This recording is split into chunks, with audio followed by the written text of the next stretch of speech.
won't do you no good, no matter how good. What he singing and twerking all. I'm messing with y'all. He turned around, got his cap. Hey, my gold glass. Chill out, boy.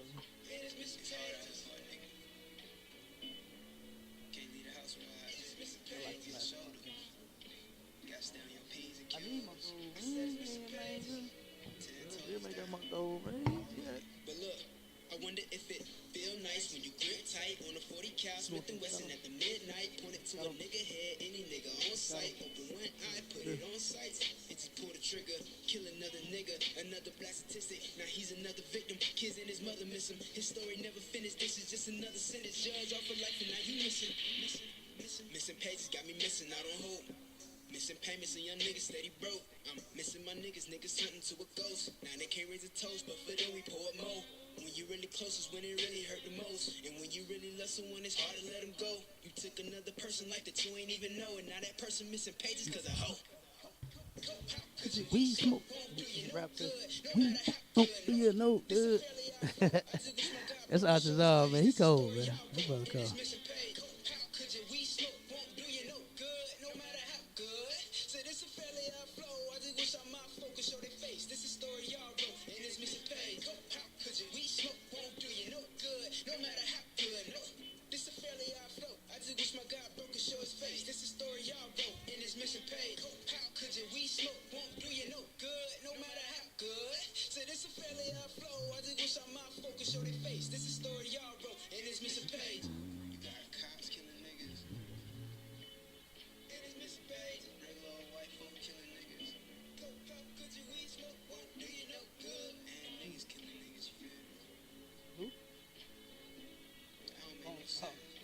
Like the old man.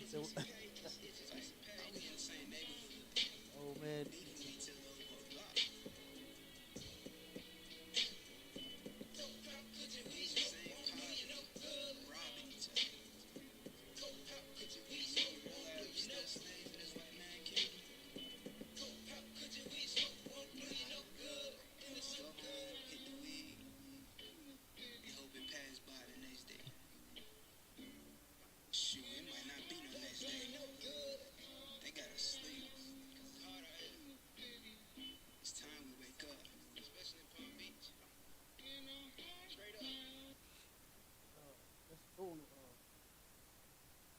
Video page, you know, so I can show you which one.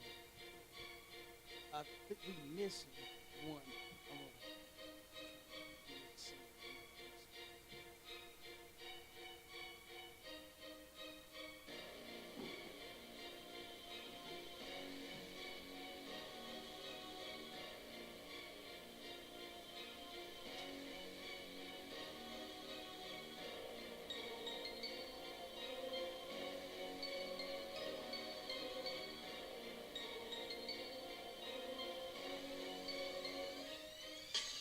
Truth is my everything, but we ain't Christian, we'll fall on your ass. Plus you know we keep the metal things. How you wanna settle things?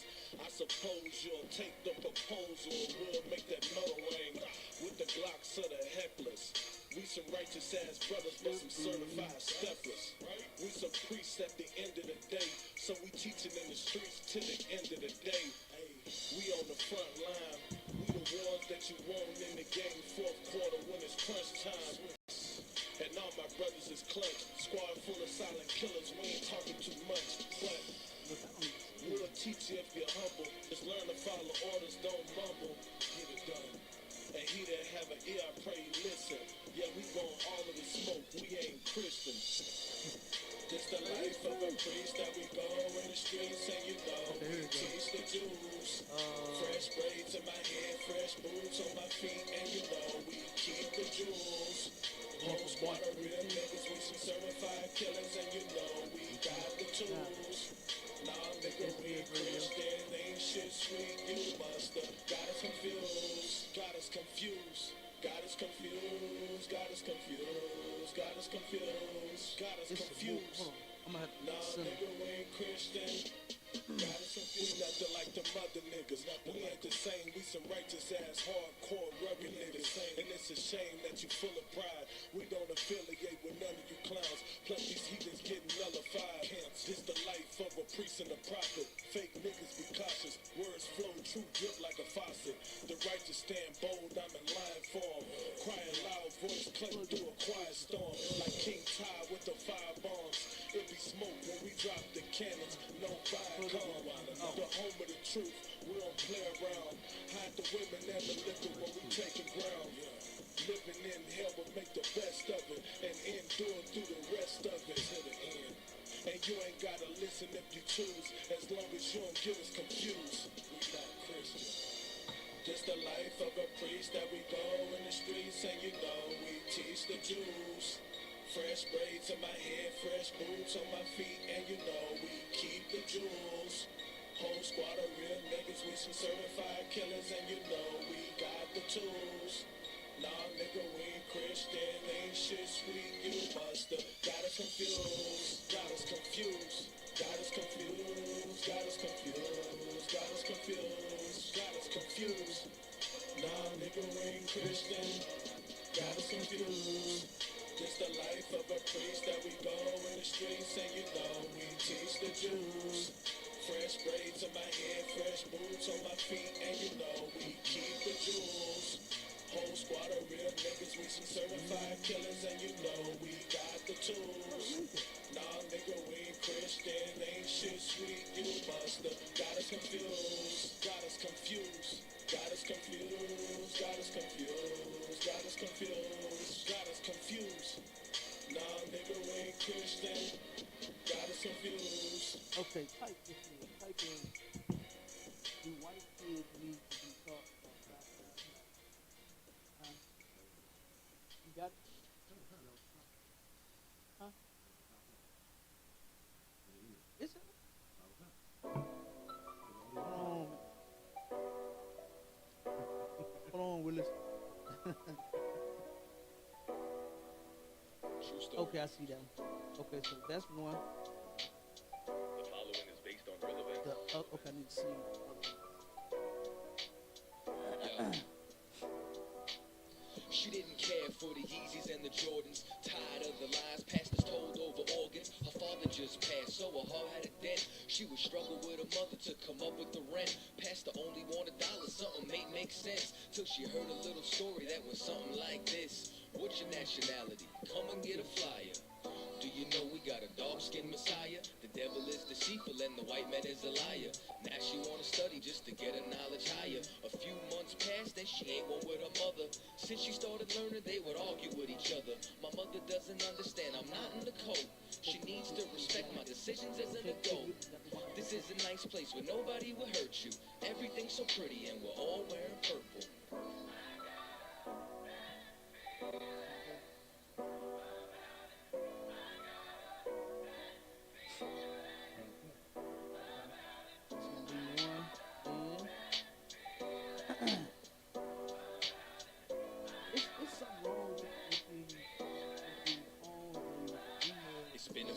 She found a man of the Lord, one who's steady in the word, always sharper than his sword. Stimulates her mind so she never gets bored. Talks to her like a princess and never like a whore. Got her thinking that there's more than only getting the draws.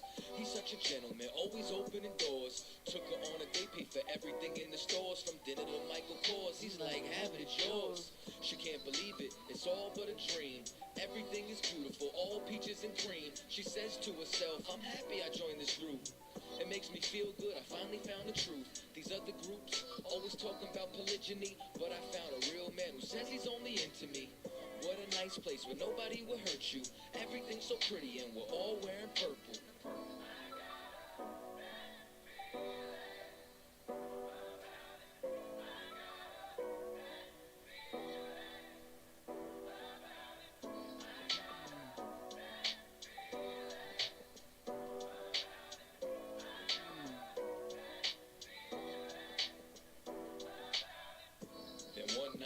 Way home, she seen something she ain't like when she went through his phone. Is this That's why you said that it's hard to take care of me. You wasn't gonna say you got a whole family. I don't understand how you think that's fair to me. I've been sharing you, but you ain't been sharing me. Why won't you answer me? But he's thinking carefully. He tried to calm it down, don't get hype. Couldn't diffuse the situation, and they started to fight. He made a wrong turn, then a left and a right. Now they was in a wooded area with not much light. How did all this go wrong? It was such a good night. Said she's gonna tell the bishop out of anger and spite. He said it's not a good idea to cause me this much strife. You should have told the truth, and every lie got a price. But if it comes down to my wife, it's gonna be your life. Good night.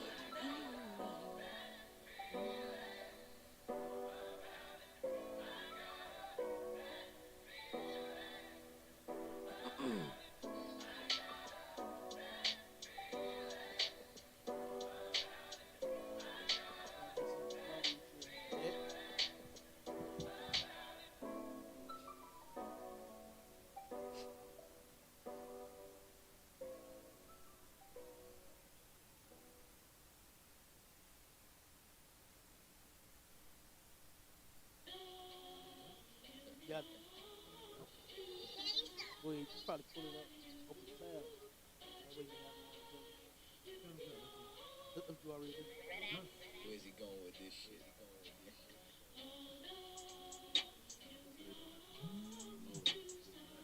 Mm-hmm. Cause tonight you belong to me. I'm from One West headquarters. Follow my captain's orders. Live in the land of pain and torture. No straw, but they want their mortar. Tell Trump, fuck borders. PCS prepare for slaughter. Never take their sons and daughters. You send me a Mars in return. Niggas never wanna learn. Huh? So they laying in the urn. Babylon, Babylon, Babylon. I don't see it. You got to burn. Do you remember what it was? I gotta go with it. It was a story that somebody was gonna use, right? Niggas never feel froggy, they just wanna rip it. If I see a bad bitch, then I gotta rip it. You live looking like the Red Sea when I split it. Okay. Do you remember what it was? What was it? Every time he switches, beat a nigga ass like mama did with switches. You niggas looking real gay. Where are the bitches? I mean, where are the sisters? Better stay away from witches. That's a brouhaha. Love me as she brew, ya. White people hate brew now. If you didn't know, you do now. You belong to me. Yeah. Alright. This nigga's bonkers. From the same city as the Knickerbockers. Name ring bells from here to Yonkers. Or Nicaragua. You niggas too thirsty, you need some agua. I ain't talking Fina. When they kill my dog, I ain't hear shit from Peter. These niggas talk camp, but they really mean FEMA. Kevin cut his eye, got more stripes than Adidas. If you ain't a bad bitch, then get the fuck off my penis. 1-2 step with a meat tree drip. Keep my circle tighter than my meat tree is. You in the middle of you a piece of shit. When I dip, you dip, we dip, we dip. That's the type of shit that I sing to my bitch. No 6ix9ine, we don't sing no snitch. Gotta love that bass. Social distance, I love my space. Tell Karen, get the fuck out my face. We ain't never switching up on our race. You belong to me. It's you, baby. One more time.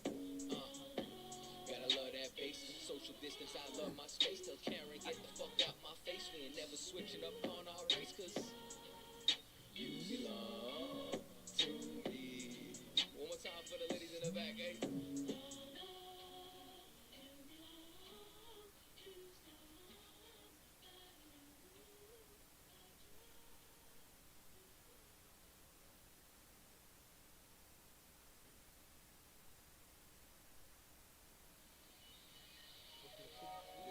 make sure you got it.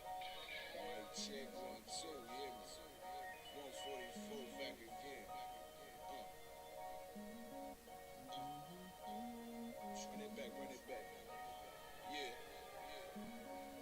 Yeah. Yeah. It's time to leave the enemy desolate. I'm heaven sent. These niggas just on some extra shit, and I ain't impressed with it. Could you kick that bullshit to the left of it?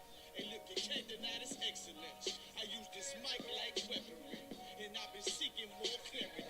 Right now, I'm ready as I've ever been, rugged as I ever been. The devil knocking at my door, I'ma let him in. Cause I'm a worthy adversary. Pour them liqueur laced with rosemary. It's time to grind, ain't no time to tarry. Take one of mine, get your soul carried. I got them worried, plus these niggas full of estrogen. They fickle, they false.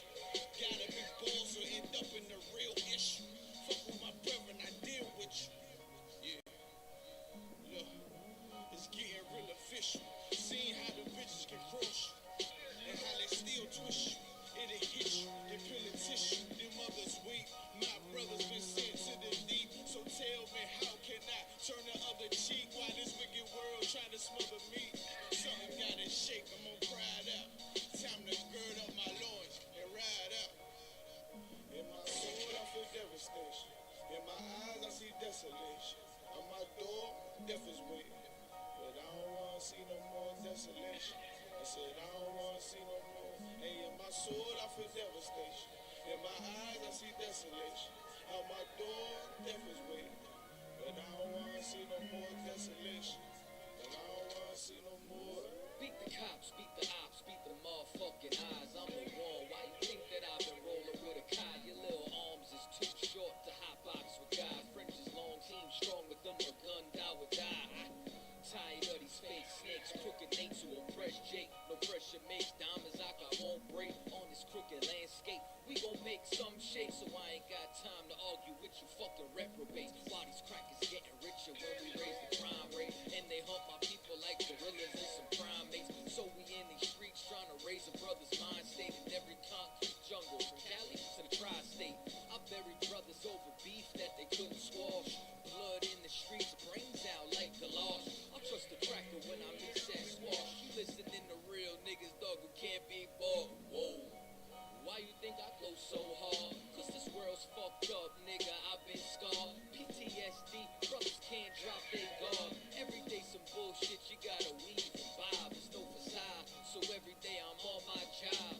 It's time to send these devils to the land of Nod. Cause when I lost my religion, that's when I found God. So when I lost my religion, nigga, I found God. In my soul, I feel devastation. In my eyes, I see desolation. On my door, death is waiting. But I don't wanna see no more desolation. I said I don't wanna see no more. And in my soul, I feel devastation. In my eyes, I see desolation. On my door, death is waiting. But I don't wanna see no more desolation. And I don't wanna see no more.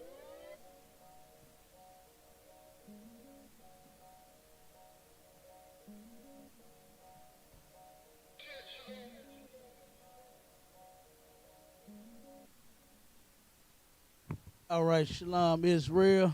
We are back as if we ever left. No, we have not. You understand? Again and again and again and again. It's Sharpen the Sword Radio, man, and I'm the host, Captain DeGarga Boy. I got my main man, Officer Cabal Katau on the ones and twos. We got the young man, Easy E. And I ain't talking about the gangster rapper. We're talking about the priest. You understand? And we got Mathak Ashar up in this mug on the food. Smelling good back up in there. You know what I mean? That's some, hey, Salaki, I was gonna say something real quick. Give me a bag of those nachos, please. This was so funny to me. Nacho. Go ahead, young man. Go ahead. Give me a bag of Commander Junior Hanna knows how to bring niggas together. All right. He said for the food drive this week, give the Most High a hand. Okay. Then give Yahweh Shai a hand. You understand? Give Commander Junior Hanna a hand. You understand? I said a hand. That means clap. That don't mean that means clap sound off. You understand? And then get these goddamn sauces. Hey, Commander Junior Hanna sent sweet cornbread tortilla chips. Well, I said, look, he knows how to bring Nakers and Mexicans together, man. You hear me? These damn things taste just like cornbread, okay? And then we're going to turn around and make some nacho. We up on the volume? We up? Why the TV not on there? Volume shouldn't be on there. It should be on the mix. Huh? I don't usually hear it like we use it. Okay, there we go. All right, there we go. A little sounding off a little bit. There we go. Give my my radio man Sister Gil a hand too. All right. Oh man, let's see where. Another glorious. Wait a minute, I gotta do this. Another glorious food drive, man. You understand? Then I gotta give Captain Marquard a hand. You understand? Then I got to give all the brothers that he brought and sent down here from the other cities to help out too. I got to give St. Louis a hand as well because them brothers came through, sisters came through and helped out. I like pushing that button. Y'all know that, right? I likes that. You know, I like that little thing. Then who else did we have come down? Man, we had Naptown, Chemical Power came through. Him and his crew came through. And then we had Officer of 5,000, the bar Moth brought the brothers from Milwaukee down. You understand? And all the other mighty brothers, Officer 5,000, y'all right down. You understand? From out of Chicago, Officer Mapata 500 from the shop. You know what I'm saying? And all the other brothers, man, all the troopers, everything. You understand? They helped out with this thing. And we had so many donations in here since Commander Junior Hanna have been, since he started the food program roughly about 2 years ago when he started it. And since the pandemic had been going, we hadn't really had time to get the clothes and all the donations off like what we used to because it prevented people from coming in and people scared to touch stuff anyway. They gonna, you know what I'm saying, catch the COVID and all of that. So we had a pile of damn donations in here. And Captain Malquad said, damn, we got to get them donations out of here and get the school back in order. You understand? And he took some of the donations, he sent them all over. You understand? It was so damn many. I mean, god damn. You know what I'm saying? It was so much stuff in here. It really didn't even look like it at first, did it? It didn't even look like it was that much stuff in here. You know, but we had tons of clothes. And nice clothes, too, man. Good, nice clothes, nice shoes for adults, women, kids, men, every damn thing. Pants, jogging pants, shirts, dresses, coats, hats, jackets. Oh, man, everything. Go ahead, Ward. So lucky. A lot of them still had the tags on it. Like, it was brand new stuff. Yeah, like, everything absolutely. wasn't nothing. Like, wasn't no bad clothes in there. No, it was all good clothes. Right, absolutely. And our people that need it, they going to get it. You know what I'm saying? So, Chicago going to have a food and clothes drive. You know what I'm saying? Thanks to Most High for that. Naptown going to have one. You understand? And we're going to do one over on the east side. We're going to try to do another one with the remaining things that we have here, you know, just so we can get these clothes, so like and Pampers and food and stuff that we still have here. You know what I'm saying? We can get that stuff off, you know. So and then we're gonna possibly go down to Chicago and help them with their food and clothes drive. We're possibly gonna go to Naptown. We're gonna, you know, see when they gonna have theirs. And then we're going to try to jump down and help them brothers with theirs also. You know what I'm saying? Because Naptown, so like Kevin Kapash already be giving away thousands of gallons of milk. You know what I'm saying? And sandwiches and lunch kits for the kids and all kind of stuff, man. We be having all kind of good stuff out there for our people. So, you know, Commander Junior Hunter, he's doing this thing all over this place, okay? And what I said, I think that's all on the announcements, right? Oh, that's all the hand I'm gonna give everybody, right? No more clapping. No, all right, no more clapping. Okay, all right, no more clapping. All right, the next upcoming food drive. While we talking about Salaki, the food drive, the next one is going to be on April the 2nd. 2021 from 1 to 3 p.m. Y'all already know where it's going to be at. 5261 Delmar Boulevard, right outside of our school. Pull right up where you see all of them brothers and all of them boxes and load up your damn trunk or your back seat with plenty of food. All right. And then if you got any questions, comments, or just want to listen live to the show today, you can dial 712-832-8330, and the access code is 910-1409. All right, and we got a question. Let me get this question that we got here. 1 second, Salaki.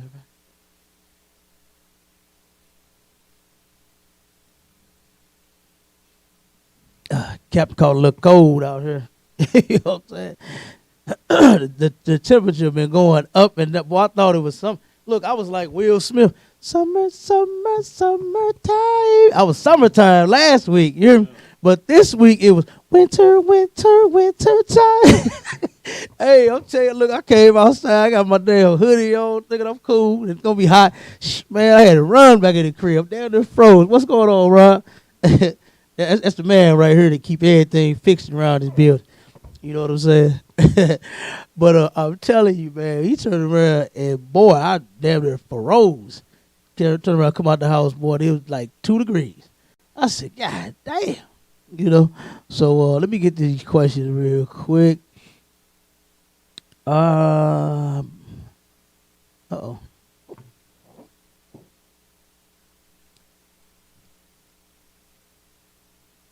Okay. Let's see. Here's a question from a sister right here. It says, what does it mean to be unclean? What are the different ways a person can be unclean? And what can or can't you do while you're unclean? Those are some excellent questions, okay?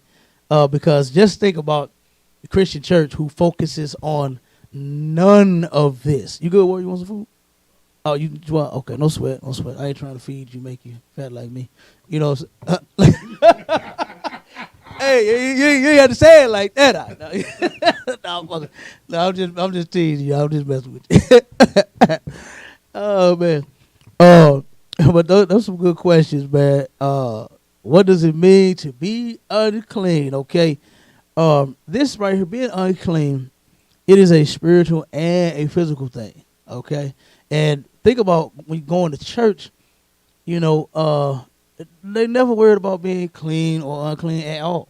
You know what I'm saying? Just think of how many pads, you know what I'm saying, was in the church, right? Supposedly serving the Lord, right? And just think of how many pads was in the church. I ain't talking about just one that they use because, you know, some women, they use the pads because they be a little moist down there all the time. You understand? And they, you know, want to keep themselves dry, you know. But I'm talking about when they on a period. You understand? And let me see. What's it? Leviticus 11, 15, where it's unclean. We're talking about being unclean. It's 2 of them. It's got Leviticus.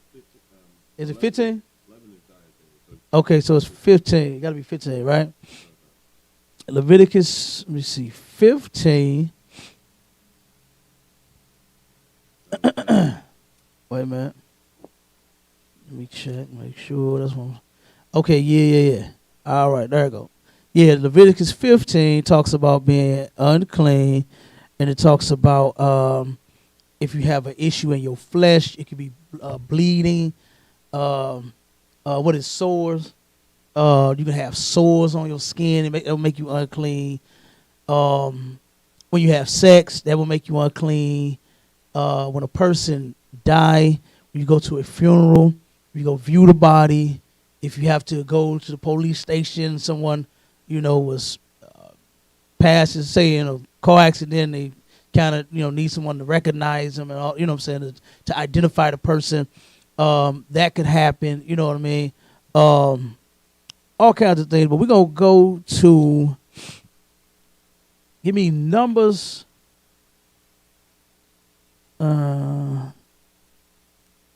19 and start at 11. All right? Numbers 19 and 11. Book of Numbers, chapter 19, verse 11. Uh-huh. He that toucheth the dead body of any man shall be unclean 7 days. He that toucheth the dead body of any man, right? Now, you know, some of our people, when they go to funeral, oh boy, they fall. You ever heard a person say fall all in the casket? You understand? They said, hold it.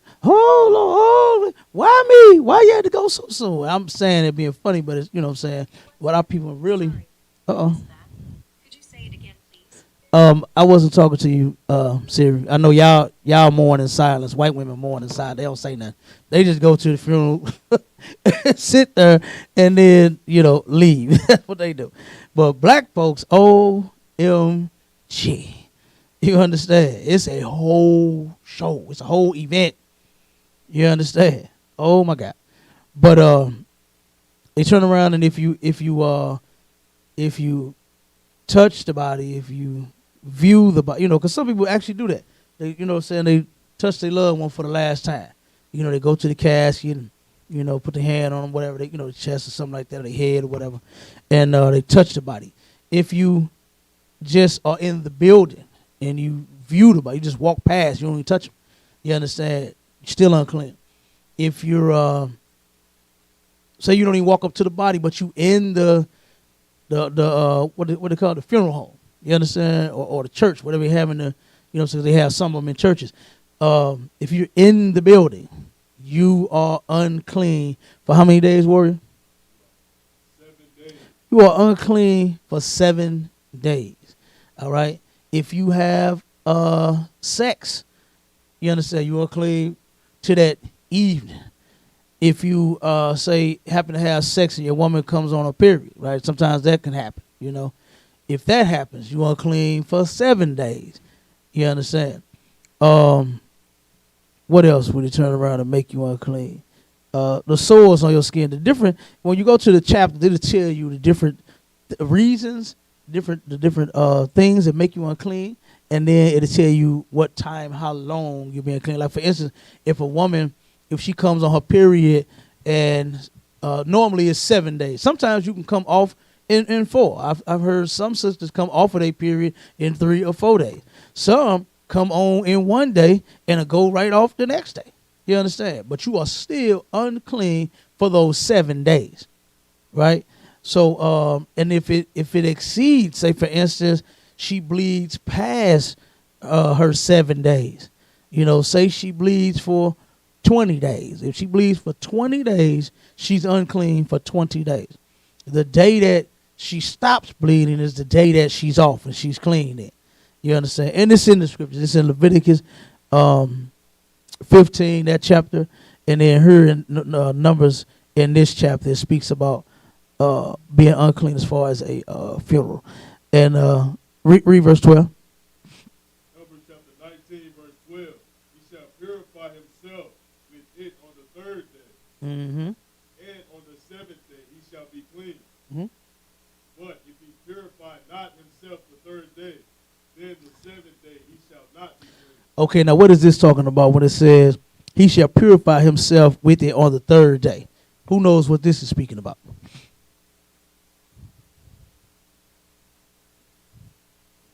Go ahead, word. Nice and loud. Absolutely. You understand? When it's talking about he shall purify himself with it on the 3rd day, that's just simply talking about you cleansing yourself, taking a shower. And then remember, this is when we was in the wilderness, right? And we had people dying. You understand? Now you don't have to worry about like a 3rd day. You understand? Because you're supposed to take baths every day. You understand? You're supposed to purify yourself every damn day. Now, if you have sex, you're still unclean, right? So you get up, what you're supposed to do, like say for instance, they say the freaks come out at night, right? But sometimes the freak come out in the morning, okay? Some freak come out in the midday. You understand? The freak come out at whatever time the freak come out, right? There was a good song, but we know the freaks, right? And the freaks come out when the freaks is ready to, okay? Somebody know a freak over here. You understand? I don't know none, but he knows some, goddamn. But you turn around and say, for instance, if you have sex, it is in the day, you understand, and you get up, you shower, you change clothes, you put the other stuff in the dirty clothes or the washer and start washing, whatever you want to do. And then you turn around and you still unclean until the evening, okay? So the things that you could not do is you could not come when you are, and it's, matter of fact, I ain't gonna go jump too far here because it's gonna tell you. Yeah, let me hold on because verse 13 gonna tell you. Okay, but on the 7th day he shall be clean, right? So you turn around and we was in the wilderness, right? We had, we trying to get to the promised land, so we walking and hiding from the Egyptians and all of that, right? And then say for instance, you didn't get the chance to shower that next day, that next month. You understand? So then you had to do it by the third day. But like I said, but right now, you're supposed to be purifying yourself every morning. You understand? I can't do it. I can't go without I can't go without showering and putting some deodorant on and some of that what cap be selling that smell good. What's the name of some of them? Give him some. You understand? Some frankincense and myrrh. Some what was it, the rod of correction? They got them? Did he have I them? don't know that. Who? Gucci Guilty? Okay, Gucci Guilty. What other name you Like got? Henny Black, Henny Black, Terrifier, Lay Hold, Lay Hold, Strong Terrifier, Tower. Okay. Give him some, give her some. Give her some Yeah, too. right. Yeah, you better give her some. Lick me all over. That's why I said the rod of correction, whatever. Hey, Salakia. go ahead. Entanglements. Entanglement. Oh boy, yeah, I love getting entangled lawfully. A lawful entanglement. I love a lawful entanglement. You understand? Okay. All right. Let's see. So on the seventh day you clean, but if you purify not himself the third day, then the seventh day he shall not be clean. All right. Now read verse 13. Verse 13. Whosoever touches the dead body of any man that is dead, Mm-hmm. purify not himself, Mm-hmm. defile the tabernacle of the Lord, Okay. and that soul shall be cut off from Israel, Uh-huh. because the water of separation was not sprinkled upon him. Mm-hmm. He shall be unclean. His uncleanness is yet upon him. Okay, so now the tabernacle. What is the tabernacle? Who knows what the tabernacle is? Go ahead. Nope. What you thinking about is a scripture where it says that your body is the temple, right? The tabernacle is a what? A tent. Or, yeah, they were in the wilderness. It's a tent. A place of worship. Okay. You understand? That's what a tabernacle is. A place, class, the buildings, yeah, kind of, absolutely. A tent in the wilderness. At this time, it was a tent. It was in the wilderness. It's where everybody came together to worship the Lord, right? So that's the tabernacle, right? So if you turn around and you did not purify yourself, you shall be cut off. That soul shall be cut off from Israel. And to be cut off, what does it mean to be cut off? Who knows what it means to be cut off? Go ahead. Whoever. No sweat. No sweat. You don't know? No sweat. And this is the place where you're going to learn. You're going to know because you're going to be teaching. I can't wait to put you up here. You understand? And I'm going to sit out there. And I'm going to watch you teach. I'm going to work the camera. Okay? Go ahead. To be a Gentile, you're no longer a part of Israel. You're exiled, basically. You just get cut off. You understand? Kicked out, right? Cut off, kicked out. You understand? It depends. Some context, cut off, you can turn around and be killed, put to death. You understand? Or you can be treated like a Gentile, like he said, talking about being scattered. You understand? You have to get far away from us as possible. Or you can turn around and just be like, say for instance, if you Saturday, right? We had a camp. And then, say for instance, you turned around and had sex. Your freak came out in the morning, right? It didn't come out at the night. You understand? The night before. So yours came out in the morning just before camp. So you try to walk your happy butt up to camp, talking about Shalom, how about Shema Shabbat, and you try to take posts. You understand? You are unclean. So guess what? You finna get cut off at that moment. You understand? You cannot be in the camp. You can't read, can't teach. You understand? You can't come to class. You can't do any of that. You understand? Because you are at that moment cut off, right? You kicked out, okay? Because your freak came out in the morning. It came out right before camp. You understand? The freak was more important than you in camp at that moment. So you get cut off, all right? And then it says because the water of separation was not sprinkled upon him, meaning that you did not take that shower. You did not purify yourself, cleanse yourself. And remember, this is This is spiritual as well as physical. You understand? The point of say for instance, you having sex, right? You having a period, you having blood on you. You understand? You having sex. It's so that you won't transfer diseases, right? You don't turn around and say, for instance, if you got something going on or whatever the case may be, and at that moment you bleeding, it's like you're all over the place, and then you want to come to camp, you want to salute, pound, dap, and all that, and the whole time you spreading blood all over everybody. You know what I'm saying? So you don't want to turn around and give a person whatever infection that you have.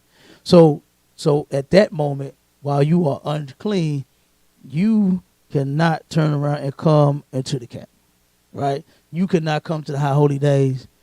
You cannot come. Now, radio shows and barbecues, now those are not high holy days, right? Those are not classes.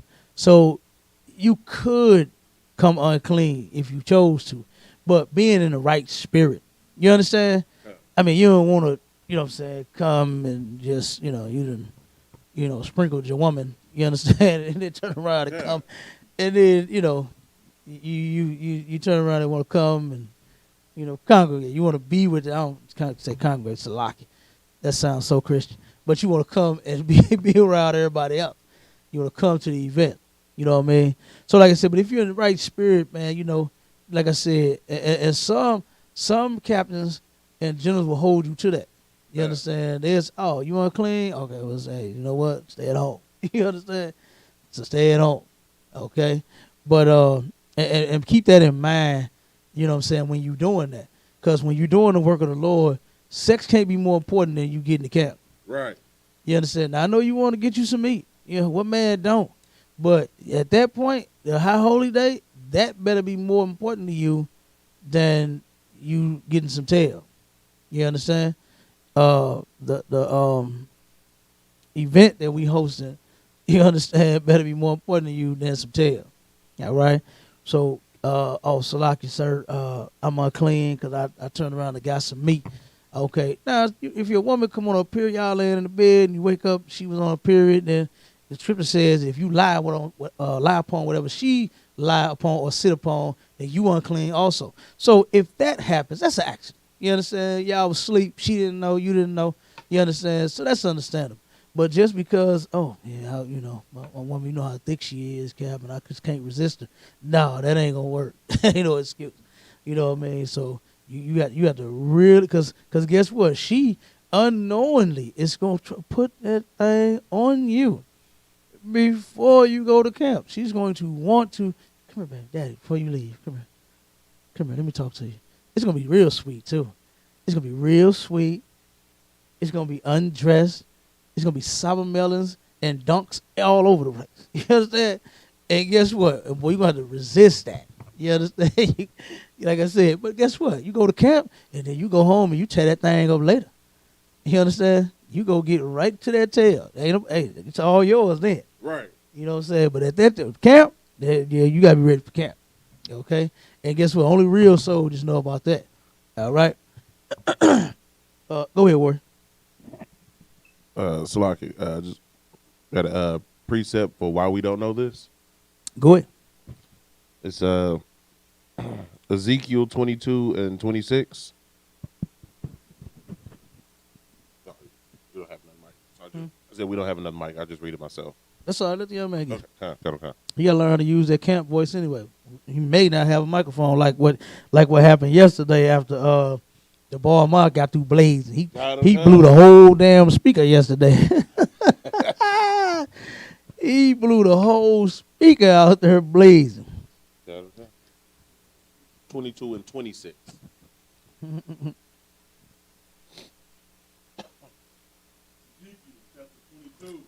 I said camp voice, brother. That ish got to be loud. Book of Ezekiel, chapter 22, verse 26. Her priests have violated my law. So our priests have been the Christian pastors and bishops and deacons. Those have been our priests since we've been here, right? Mm-hmm. And they violate the Most High's law. They tell you not to even try to follow it, right? Keep reading. And have profaned the temple of the Most High is supposed to be holy. Right. That's supposed to be the earthly representation of his dwelling place. We know his throne is in heaven, and he never leaves his throne. Right. But it's a representation of his holy place. In fact, our original temple, it was called the Holy of Holies, right? So the most holy thing is the temple of the Most High. And our priests have profaned it. Keep going. They have put no difference between the holy and profane. They put no difference between what is holy or separate to the Most High Damn right. and what is profane. That's why you can go in the church, you know, and they have all those pads in there because they didn't tell you that it's a difference between what is holy and what is profane. Right. Right. So you Damn can right. you can have sex and then go right in the church and sing in the choir stand. Why? Because they have not told you the difference between what is holy and what is profane. This is why the Christian pastor wants to keep you out of the Old Testament, because it tells you about them very thoroughly right in here. God, That's all I wanted in that one. God damn right. Excellent precept. Give brother a hand. You know what I'm saying? Excellent precept. Okay, that is truly the reason why we don't know the holy from the profane. You understand? To where something as simple as when you're on your period, you say home. And we don't even know that. You understand? And it's not like it's the end of the world. But it's just to keep everybody safe. You understand? To keep everybody clean. You come bleeding all over what they got in the church's pew. You understand? You bleeding all over the damn thing, and then somebody else sit down where you at, and you know what I'm saying? All that nonsense. Like, come on. You know what I mean?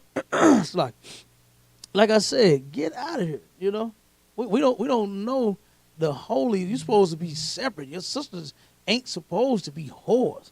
It's an end thing to be profane. They think that's a good woman. They think a whore, you understand, that got all her breasts hanging. I'm talking about all out to where they got they didn't even got the nipple show. You know what I mean? They got the tail out. You know, they got you see the performance that Nicki, not Nicki Minaj, the new hoe. That's the old hoe. What's the new hoe? Cardi B and Megan Thee Stallion. They sitting there damn near freaking on each other. God. You understand? And but they good women though. You know what I mean? Two women sitting here munching on each other, but they some good women. Go ahead. Empowered women. Empowered women. God. You know what I'm saying? Empowered. They said that's the new empowerment is the hoe. You know? Now, can you not see? I don't understand why. It's like, for the life of me, black women, they hate us. Right? But they love all of that. You know what I mean? We telling them, dress, you understand, modestly. Cover yourself up, cover your tail up, cover your breasts up. You understand? Don't be wearing no 10, 12-inch high heels. Can they walk in them? 10, 12-inch high heels, little bitty mini skirt. You need trying to pull the damn thing down. You got, I mean, I already see the camel toe. You understand? I can already see your cheeks. You know what I mean? I see what you working with. And then once you see me looking, you want to try to put, I'm already seen it now. You know what I mean? But we telling the sisters to keep it clean. Guess what? We can tell how thick you is. We see what you go. We see it. And guess what? The man that want it, he gonna step to you. The black woman can have a whole goddamn quilt wrapped around her and get a nigga will still holler at her. You understand? Go ahead. That's exactly what I was about to say. But most women that I've talked to, like, I don't know why dudes always holler at me when I'm in my sweatpants. You ain't got to be all out there like that. Right. Dudes just go holler at you in a hoodie and some sweats. Yeah. Like, it's and some J's. Don't leave out the little girl J's. The little like, I don't care if you're wearing Timbs. I don't care. The Timbs too. God. But the size 5 is, I love them little feet. You know what I'm saying? It's not necessary for anything besides being a whore. Right. Like, to wear clothes like that in public. Like, there's no reason. God, absolutely. There is no reason for that. But the world, the earth, the church, the politicians, and the rappers and the musicians and all of them, they want you to be a hoe. We want you to be a princess. God. That's what we teaching you to be. We teaching you how to be royalty. You understand? They teaching you how to be trash, but you would rather go with the trash. They vote for the trash, and they say it's something wrong with us. They say we slut shame, and we should shame a slut. Like, who loves sluts? You understand? Like, come on. Now, Nakers love sluts until it's they woman. Right. Once they woman be a goddamn slut, now it's time to do something about it. Once they find out their daughter is out there being a whore, but they'll Right. whore somebody else's daughter out with the quickness and with no shame. Ain't got nothing to say about it. You know? They give her $40 and go on about his business. But then when it's your goddamn daughter, now you want to say something. Right. You know? Now you got an attitude. Because it's your wife. We telling all the sisters, you got a man, that's your man, stay with him until he die. Right. That's what we teach them. But the earth teach them, the society teach them, the politicians teach, oh, what? He didn't buy you nothing for Valentine's Day? What? He ain't got no job? He ain't bringing in no money? Well, it ain't 50-50? Oh, well, girl, you can leave him alone. Find you somebody else that'll treat you right, that'll take care of you, that'll give you some money. That's a hoe. That's a hoe talking about some goddamn money in exchange for some sex. The man want to be with you. You understand? He wants you because he wants you. He wants to have sex with you because he wants you.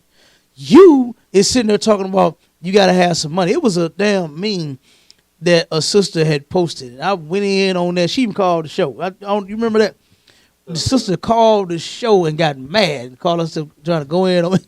She turned around and posted a meme and said, if he ain't putting nothing in your purse, he shouldn't be putting nothing in your pussy.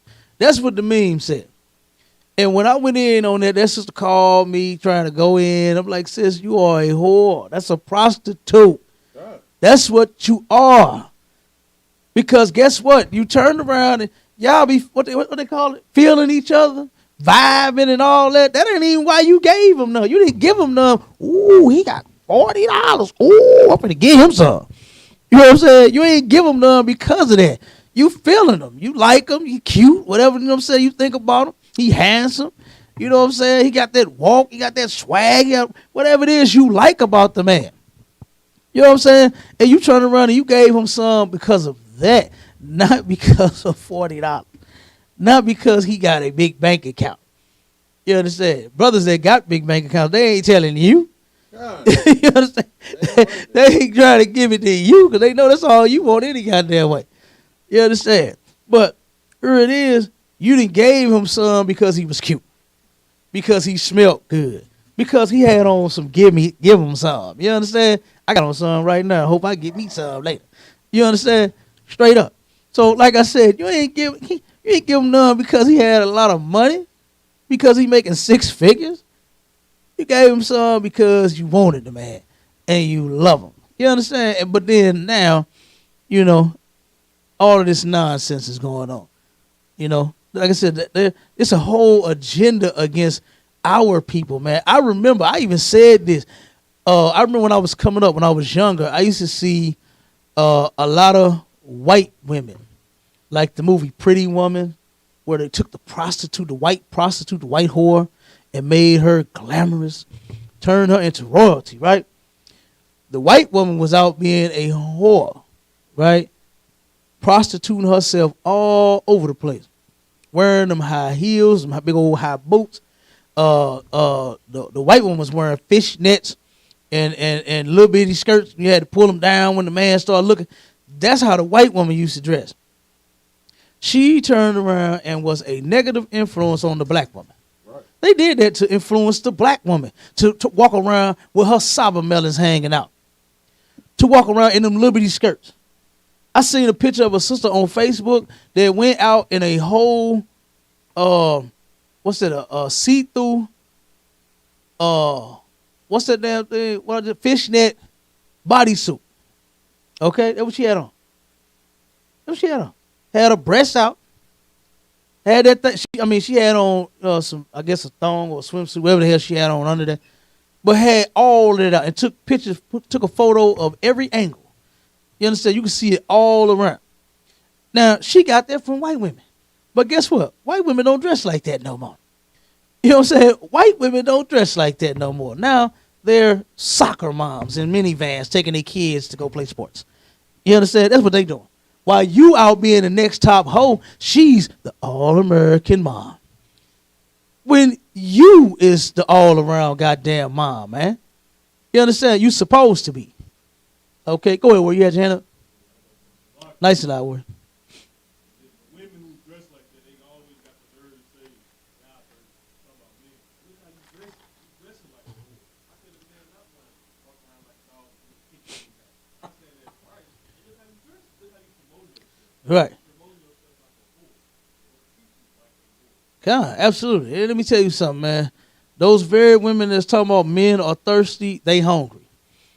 They are hungry for attention. That man is hungry, thirsty for that tail, and you hungry for that attention. That's why women dress like that. Women dress like that to get attention from men because they think that every man likes hoes. Why do they think that? Because black men love hoes. You understand? They love hoes. And that's a shame. I mean, you can go all the way back to our forefather, Judah. You understand? That sister Tamar, it took for her to dress like a prostitute. Every day he walked straight on past her and wasn't even tripping off. One day he saw, damn, what $40? What's up, man? Hey, I got you. You understand? Soon as she stepped to him dressed like a prostitute, she got his attention. You understand? And then the story behind it was the woman, she was married to his son. He died. She promised him another. He promised her another son, and then he took too damn long. You understand? And I forgot exactly what he was doing, but he took too damn long. And the woman was, what do they say? Their biological clock was ticking. Her biological clock was ticking, and she wanted her a man. And Judah was taking too damn long. And then she turned around and dressed up like a horse. She said, I got to get somebody.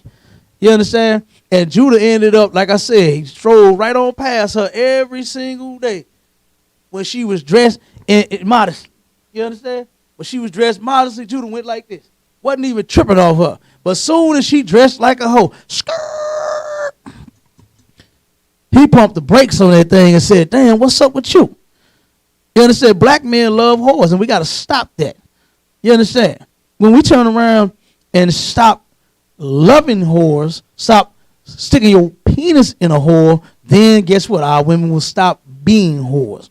They'll stop being whores. Guess what? A whore ain't going to be able to get none. They ain't going to be able to get none or no $40. You understand? Because guess what? Men ain't gonna deal with you. For a woman that'll cheat on her man, brothers in their mind, they so goddamn ignorant, stupid, and evil. It's ridiculous. Her, you will turn around because she is willing to cheat on him. You will stick your penis inside her. When you should have some goddamn sense and say, you know what, damn, what that was my woman doing that. I would want my brother to not touch my woman the same way I ain't finna touch his. Because you'd get that in the UPK. You understand? I don't care if a brother in the world, sister in the world, right, and a sister tried to come to me and talk, oh, well, I mean, we on a break and all that. Oh, okay, well, go. Once you finish your break, go back home. You understand? Don't come over here. You understand? I ain't touch you, right? Because it's a sin to turn around and sleep with another man's wife. And most of these bras is telling these, they ain't lying to them. Most of them is telling them they got a man. And the brothers, they don't give a damn because they don't keep these laws. Like you said, they don't know what's holy and what's profane. That woman right there, she's holy. She's separate. She's off limits because she got a man. It's profane to sleep with her, knowing that she's sleeping with someone else. That is so disgusting, man. It is so disgusting. I watched a court. Y'all know I'm always watching court TV, right? You know what I'm saying? Judge Mathis, divorce court. You understand? All these episodes. I watched, I think it was Judge Mathis. And the brother, and you could tell, man, you could tell he was just a greasy bastard. And you could tell she was just a sleazy slut. They come into court boasting and bragging on how she had a goddamn man and he started sleeping with her while she had a man. But then you wonder why you in court talking about you don't know if the baby yours or not. Like, what the hell you think? She's sleeping with somebody else. That's the best DNA goddamn. The Lord invented the best goddamn, what they call it, Dana, the best DNA test ever known to damn man is sleep with one, and guess what? You'll know who the father is. If you do that, you won't have, and I ain't talking about one at a goddamn time either. Black women got to learn to keep that one man forever. Right. Not just for no time, as long as you happy. You understand? The black woman got to learn how to create happiness. She's so worried about being treated. You understand? She's forgetting the whole point of what her job is. Is she's supposed to be in there creating happiness. It says that in the scripture. But if there be meekness and kindness and comfort in her tongue, then is her man not like other men. You ain't gonna, while your girlfriend sitting around talking about, girl, all niggas ain't shit. Niggas ain't all niggas want pussy, niggas want sex, all this. You gonna be like, hey, I'm sorry y'all having problems, but I'm good at home. Because guess what? You got your mind right. You understand? If sisters would learn to get their mind right, they'd turn around and they wouldn't have all these problems. You wouldn't have all your problems out your man. You want your man to spend some time, he would if you wouldn't talk so damn much. And ain't nothing wrong with talking, have a conversation. Negroes love that. Right. You understand? They love to come home and talk to their woman and tell how bad, how rough that day was, and how they want to slap that white boss upside the head. God. And then she supposed to comfort you and tell, babe, oh, you know what? Don't even trip off that. Don't slap nobody. I got bond money, babe, but I don't want you going to jail. Right. You understand? Don't do it, babe. We need you here at home. Comfort that goddamn man. You understand? That's what the scriptures say. To be meek, and if there is meekness and kindness and comfort in your tongue, sisters don't know that no more. Because what the scriptures say, they don't know what's holy and what's profane. Right. They think talking to their man like an idiot is what's up. They think that that's the way to get his attention. Right. No, it's not.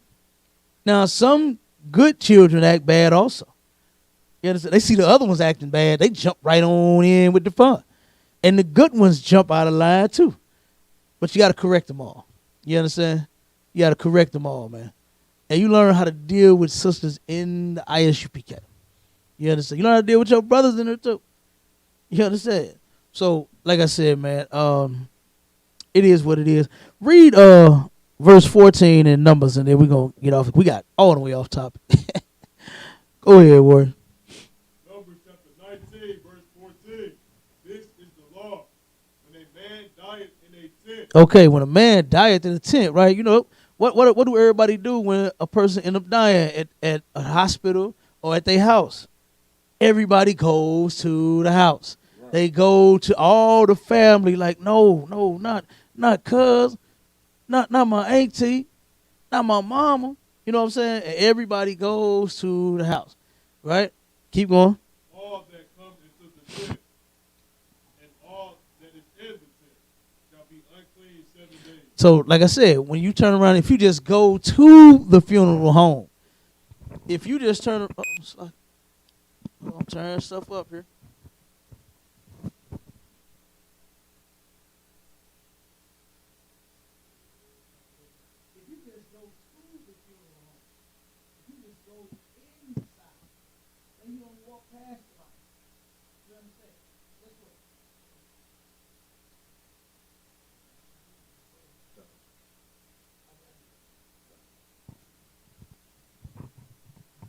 All right, we back. Yeah, so if you just go into the funeral home, if you go to the hospital, you understand? And not just walking through a hospital. Because people dying, what they say, every how many seconds? You know what I'm saying? People dying all day long. You understand? But when you go in that room with your family member, then you're unclean. You understand? It's dead people all over the hospital. Now, if you come in contact with them, then yeah, then you dead. You unclean. But if you just walking through, you understand, then you don't absolutely know who's dead in the next room. You don't know that. They're not just telling everybody. Go ahead, Warren.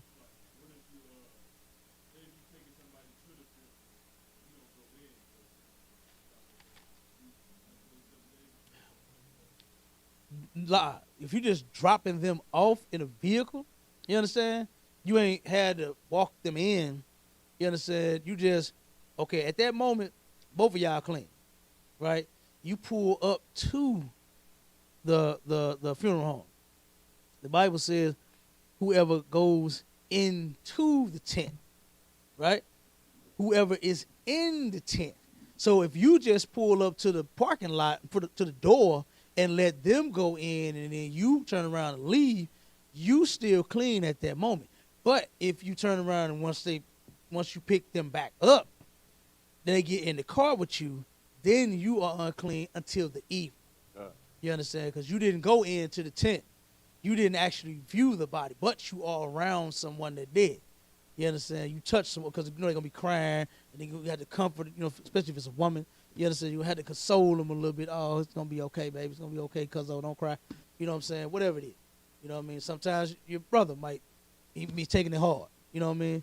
And you might have to, come on, bro. It's all right, man. Come on. You know what I mean? You might have to do that to your brother, right?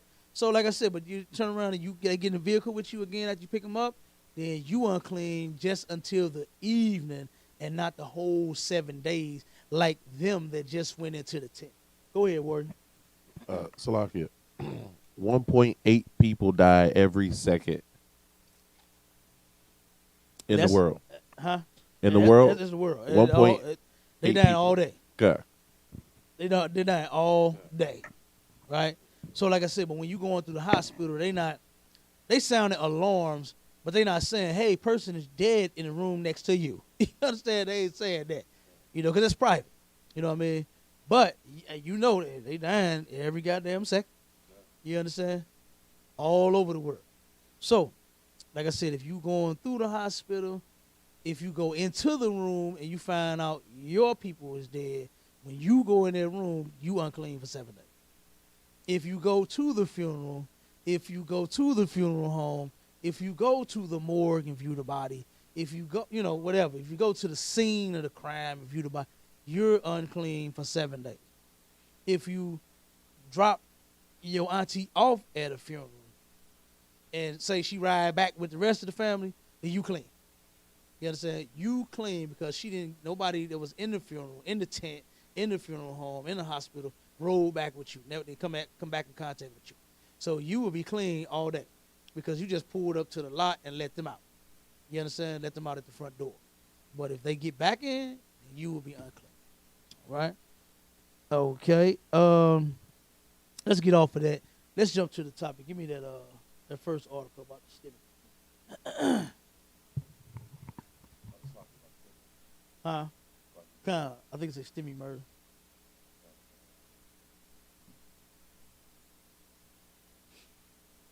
At this time right here, this story that we're gonna go over, man. It's messed up. It's a rough time. You understand? For this to even take place during the pandemic, to where for once the Lord is giving brothers and sisters a break. You know what I mean? I mean, they breaking off them checks left and right. What, 600, 1,400? Now they talking about opening up 10,000 in unemployment again per person that file. You know what I mean? Now I ain't praising Biden. You understand? He's still a devil, and his co-partner what's her name? Kamala Harris. You understand? That heathen, she ain't on point either. Just because they giving us money, they owe us that paper. You understand? They robbed and stole got us working for minimum wage. Right. You owe Nakers and Mexicans and damn Native Indians. You stole their land. You understand? Killed all of them damn near, and damn near wiped them out completely. You owe them and us. You understand? Got us working for what's the minimum wage? $7.85, $8.85, I think in Missouri. It's like I think it's $8.85 now. It was $7 for so long. It's like it's still 7 federal. Huh? It's still seven federal. Absolutely. You understand? $7.75. Man, I remember when it was $5.25 for about 25 damn years. You know what I'm saying? $5.25 when everything you buy is $9.99. You understand? Everything you buy is $9.99, but they give you $5.25 an hour, man. The white man, he is the devil. Right. He is the devil, man. Go ahead, Warren. It's like don't forget the taxes that come out of that $5.25. And the taxes too. God. He get his money for you. Even see your check. God. You got to go back and check the hours that you work just to make sure. Wait a minute, this don't look right. Checks don't never look right to a nigga. Every damn week. You get your check, boy. You got FICA. Who the hell is FICA? Well, I had to pay him. You know what I'm saying? Who is this and who is that and who is this? city tax now. They got city tax. Put that in there years ago. They already got the state and the federal tax, but then they threw city tax in there as well. So if you work in the city of St. Louis, guess what? You get taxed from the damn city. Like all these goddamn taxes, man. And that's before you even get your check. Boy, you get your check, boy, you hoping for a big check like this, and your check be like this. You understand? That's what the hell they come home like. And then you got to pay everybody out that little goddamn check. You got to pay Ameren. You got to pay Spire, that's the electric and the gas. You got to pay rent. You got to pay mortgage. You got to pay damn insurance on car and on your life. And who else you got to pay? Goddamn, sewer, water, trash. Who else you got to pay? That car note. You got to pay the car note. You understand? At this little check. You know what I mean? Come on, man. The white man is the goddamn devil. Right. You understand? He is the devil, man. Yeah. But you got a little break here. You understand? The Lord gave you that break. I ain't the hell with Joe Biden. You understand? The Lord made them come out their pockets. Because for years they kept saying, oh, we don't have any money to pay you. We know that you're worth $15, $20 an hour, but we just don't have the money to pay you. Now look at what happened. Now somewhere a rabbit out of a hat or something out of an ass, now all of a sudden you got money, you can pay her. Right. But then you still the devil because you turn around and started giving folks an extra $600 on their checks, and then now just so happened, oh, we overpaid you all. And now we need $150 million back. That's just from 45,000 people here in Missouri. 45,000 poor people got to pay back $150 million damn dollars, claiming that they were overpaid. When that is a goddamn lie. We still underpaid all day long around here. You know? So, but this ended up happening, man. Just when the folks started getting them stimulus checks, the 1,400. And if you got dependents, you get $1,400 per dependent too. Count of the card. Some checks was looking real nice for some folks. Count of the card. You understand? I can't wait till I get my half of them. Woo! Go ahead, Doc. Family says stimulus check argument led to Indianapolis quadruple murder. Man, whole damn murder. Why? Whole quadruple murder over a stimulus check, man. You understand? All the different murders that has been happening here in St. It's 2 and 3 murders damn near every night. And every night, 2 and 3 people have been being murdered ever since the pandemic happened. I ain't even going to include all of the children that was hit in the crossfire. Last year, it was over 200 children that died, wasn't it? Like damn near 250. 250 children got murdered last year, and it's still on the rise. Well, we had about 30 or 40 already. I think we somewhere around about 30 children here in St. Louis City alone, with just this one city, just this one. We had about 30 children being murdered, man, due to nonsense violence. You understand? Because the Christian church never taught they members, our people, blacks, Hispanics, and Native Indians, how to love each other, man, for real. You understand? They never taught them that we are the only people that are commanded to love each other. We got a law that says we must. That means you can't just murder your brother and just kill him just because you're mad at him. You can't do that. You can actually work that out. Christ told you how. He taught you how to do that. You can work that problem out. You don't go and just murder your brother. You understand? You don't turn around because your woman won't give you none. You go sleep with somebody else's damn woman. That's not love. You understand? And preachers love sleeping with other brothers, women, and their damn children, man. Right. They do it every day. So you know they ain't gonna teach you a goddamn thing about loving anyone. Who do they love? Who does your pastor love? Nobody. But his goddamn self, man. But himself. That's why all of the children is getting molested in the black goddamn household. They talk about Halloween in the haunted house. The black household is more haunted than the goddamn haunted house. It's spookier inside of it with all of the crack and all of the heroin and all of the child molestation and all of the homosexuality and all the weed and the crack, it's more haunted than the goddamn place that they put out there on in Soulard. That big goddamn warehouse. You understand? That they make and create a haunted house in and got goblins and ghouls and ghosts all over the place and smoke and bombs and crackling and sounds and all of that, man. Spiders and what else? Witches and brooms, all of that, man. It's more goddamn scarier in the black household than it is in that place. You understand? And like I said, man, it is ridiculous. And it's because of Christianity. Because these preachers just refuse to teach their people the truth. They teach you that give me that money doctrine. That's what that's all about. They teach you that God love you no matter what you do. So you can just keep smoking crack, keep smoking weed, keep selling it. Just bring your tithes. Just get all. Wait a minute. How much is the key? How much you buy that key? How much you make off that key? Pay your tithes on that key. You understand? How much is an ounce of weed? Pay your tithes on that ounce of weed. You understand? Do that and you good. God love you no matter what, long as you pay your tithes on your drug money. Right. That's what the church say. You understand? But that ain't what the Lord say. You know what I mean? And it's because of Christianity. It's because the preachers refuse to teach our people what is damn holy and what is profane. Right. You know what I mean? And this is why I'm pretty sure this brother that did this was on drugs. You understand? I'm pretty sure of it, that he was on drugs. And had he been taught what is holy and what's profane, and that the Lord said that that dope you smoking, that weed and that crack and that heroin and pills and that toot and that blow is a profane, guess what? He probably would have got it together. Because people actually listening to the church. That's what they was going for. They was going listening to the pastor, doing whatever the pastor said do. Pastor said, pay tithes. You know what? I'm going to pay my tithes. And I ain't going to worry about it. I let the Lord do. I heard so many people that still say that. I'm supposed to pay tithes.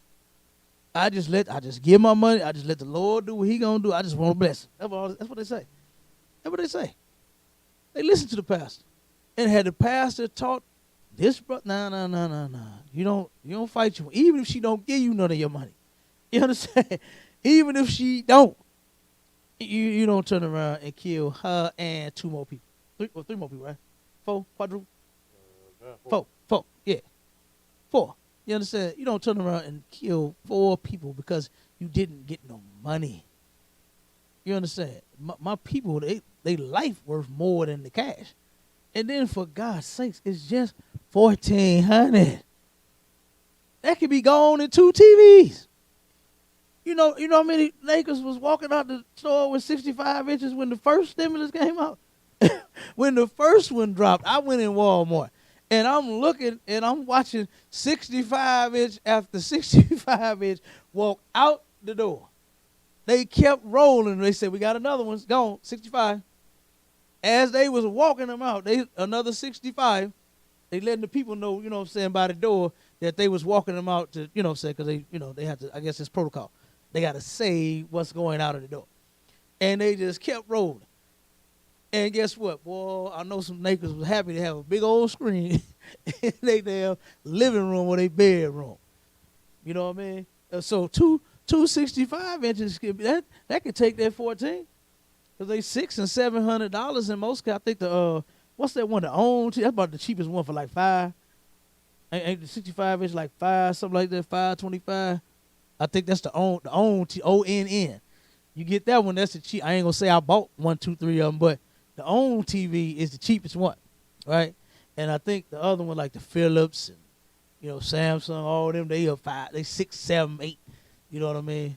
So like I said, but you turn around and that money can be gone real quick, man.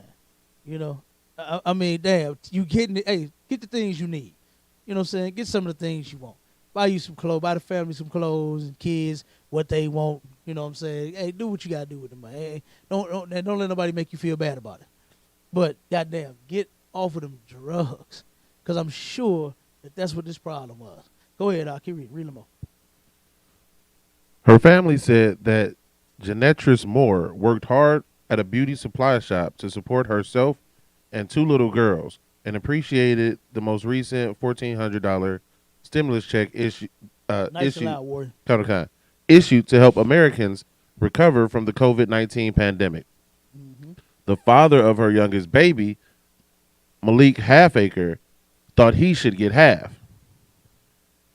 He wanted some of Genetris's tax money and stimulus money, said Wendy Johnson, a cousin who heard Genetris's account leading up to the quadruple murder on the 300 block of Randolph Street. She had just got her money, and he wanted half of her money. She said, "No, you don't deserve any of this. I work, I take care of our children, you don't do anything." He said, "I really want half." She said, "I'll give you $450. She said what? She said, "I'll give you $450. So she turned around and bargained with the brother, man. You understand? Now I know in her head, you ain't doing nothing for the baby or whatever, however it go. You understand? Doing for your children is not money. All right? If you have money, of course, do for your women, yourself, your children. You understand? But that does not mean that you're any less of a father or a man because you don't have the cash to prove it. You understand? Because there's other things that you can do. You understand? And help out with your children. Be there first. Lead them and guide them properly. You come learn from the men of the Lord in the ISUPK, and then you teach them. You teach them little daughters of yours how to be princesses. Because the mama let them have them. They're gonna be the next Cardi B and the next damn Megan Stallion. If you let the mama have them by themselves. You understand? They turn around the next they're gonna be the next top goddamn drug dealer if you let the mama raise them by themselves. They're gonna be the next goddamn weed head and crackhead if you let the mama have them by themselves. So black men, we got to turn around and be strong, get back in these households and stop being such an ish and grow some balls and rule over your goddamn family. Right. That's what has to happen because they're going to be destroyed.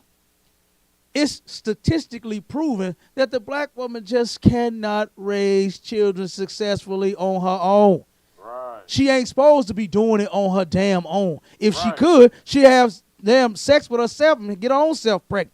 Like what them ass blackity blacky the blackity black what is it, the chemist? Who teach that now? Yeah, the chemist talking about at one point the woman could impregnate her. Why the hell she stopped? Why the hell is Tyrone on child support then if she got herself pregnant? You understand? Why is Pookie locked up and can't get out of jail because he's behind in child support if she got herself pregnant? It's so goddamn stupid. Boy, religions make Negroes stupid, man. What woman you know that ever impregnated her damn self? Get the hell out of here. You know what I'm saying? Come on, man. But, yeah, they dumb as all get out in that religion, man. And that's another reason why we're not supposed to be in religion and start believing all of them goddamn ideologies and philosophies and those lies that a woman impregnated her damn self. It's not true. You know what I'm saying? Not true at all, man. You understand? None of my kids would look like me, and all of them do if she got herself pregnant. Right. You understand? I would gladly let you take care of your own kids, and you can just give me some. You know what I'm saying? Since it's like that. Okay? But it just sounds idiotic, man. You know what I mean? And it's ridiculous. But she, in her head, said, you ain't doing nothing for these kids. And she gave in because she know that he is. You understand? She know that that's the father. You know, he does for his child. Might not be to her standard. You know, black women got some standards, right? Black women own Section 8 standards and food stamp standards, and they shit for the father be way up here. But all you supposed to do is go sign the WIC checks. You understand? And get the WIC for the money. And go to the store and get the damn cans of milk. That's her standards, right? And get the Section 8. But the daddy supposed to be up here. Father supposed to be giving this and doing that and goddamn me making us rich and giving us what we want and all of it, you know what I'm saying? Baby need clothes and shoes. This his up here. This his standards up here. Way the hell up there. When ain't neither one of us got no goddamn money. You both what, unemployed, barely making. She might have been doing, fairly well, doing her. You know what I'm saying? So she work a beauty supply or a beauty salon? Supply. Well, I'll take that back. She might have been making minimum wage. You understand? Like everybody else, And for the life of me, when the black woman is making minimum wage, she's a hard worker. She's a good mom. She does what she has to do for her family. But the black man works at McDonald's and minimum wage. He's a bum. He ain't shit. He ain't got nothing. You live with your mama. And you live with your mama too. You understand? How about we both bring these 8s together and we'll have 16? And then we could turn around and get a little further ahead instead of talking about each other and putting each other down for what we making. Well, we all poor. We all underpaid. I don't give a damn what if you own your own business, you still, as a nigger, ain't making the money that you should. Because the white man, what they call it, corner the goddamn market, he the corner of the market on everything. So he has a supply of, oh my God, every damn thing. He can turn around and sell 10 for 10 in his grocery store. You got to sell it for the full price. Because guess what? You buying it at a rate to where you can't turn around and do no 10 for 10. You can't turn around and buy clothes. What's that down the street? Asher on Kings Highway? Asher high as hell. But guess what? The clothes is high for black people, man. Right. We can't turn around and hook up with China and get a barge sent over here and dropped off in the goddamn hood on Kings Highway and St. Louis Avenue and sell clothes for cheap. Like Walmart do. Goddamn shirt, $3 at Walmart. And it's 100 of them on the shelf for $3. Black man got 5 shirts on the shelf and them others is $19.99. You understand? Because he can't afford to do what the white man do. Even with the food. The white man get the food for, man, come on. Matter of fact, he owned the farm. He owned the goddamn farm. So, of course, when he's sending the food to his restaurant, he could turn around and give you a whole goddamn taco for $1. But a nigga got to go to the store and buy the taco and buy the wraps and the tortillas and all that. That's $10. That's $10. You know what I'm saying? Go ahead, Warrior. Salaki, they own the import-export businesses, too. That's why they can get everything else in for cheaper. That's why, like we say with drugs. We don't ship no drugs in here. We don't ship no furniture in here either. We don't ship no fabrics, no textiles. Right. We don't ship none of that stuff in here. That's all controlled by them. Right. So yeah, and everybody know, like, the Good Old Boy Network is so out in the open. It's not hidden. Like, everybody knows that they have that they get deals from themselves and they control everything. So what do you like? Yeah, of course it's gonna be a little bit more expensive to buy from your brother and sister. Exactly. God. What choice do they have? God, damn right. We don't own Dollar Buster where you can buy a whole damn 10 damn set, your couch, the love seat, the chair, the table, the goddamn end tables, lamps, and all that for the $199. We can't afford that. God. We can't do that. If we go buy, it's gonna be $6.99 at least. If we try to get a 10-piece goddamn, and I ain't talking about buying it. I'm talking about if you try to open up a furniture store and sell it. God. You know what I'm saying? We don't get the prices that Dollar Buster get to where they can turn around and, like I said, a whole 10-piece. Look them up, man. I'm not lying. Look up Dollar Buster damn thing. You can get a whole 10-piece damn set of furniture for $199, man. We can't afford that. You understand? And they do that intentionally. They do that so that they can drive us out of business. But if brothers would just take them extra few little dollars to shop with each other. I know it's hard sometimes. You know what I mean? But we got to do it. You know what I mean? We got to damn do it. We can.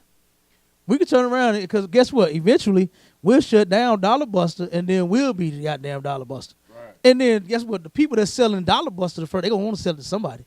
So when Dollar Buster go out of business and then Black Buster in business, then guess what? They're going to sell to Black Buster. And then we going to be selling furniture for $199, a whole 10-piece. We going to salute our brothers and sisters. Hey, come on in here and get this set we got for $199. I think this you right here, this black leather. It look like, I think you like black leather. You understand? This you right here, okay? We could turn around and make that happen. All right. But we ain't gonna turn around and make it happen until we end up getting away from these heathens. Stop shopping with them so much. Stop thinking that we just is everything. They everything. You understand? The heathens is every damn thing. If they don't have it, guess what? Then we don't get it. You understand? We just don't get it.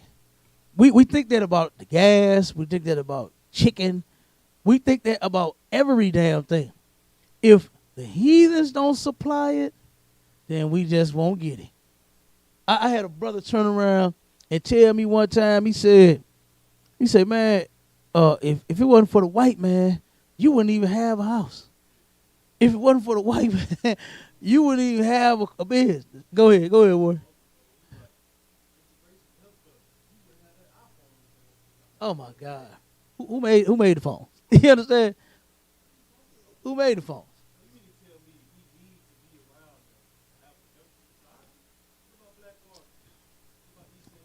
Hmm? Oh. Nah.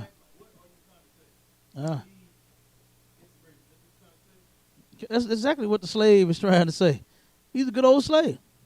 And that's why the oppressor gave us Christianity back in the day, was to make us a better slave, not to turn around and worship Jesus with them, not to turn around and serve the Lord with them. That was the last thing on their mind, was serving God.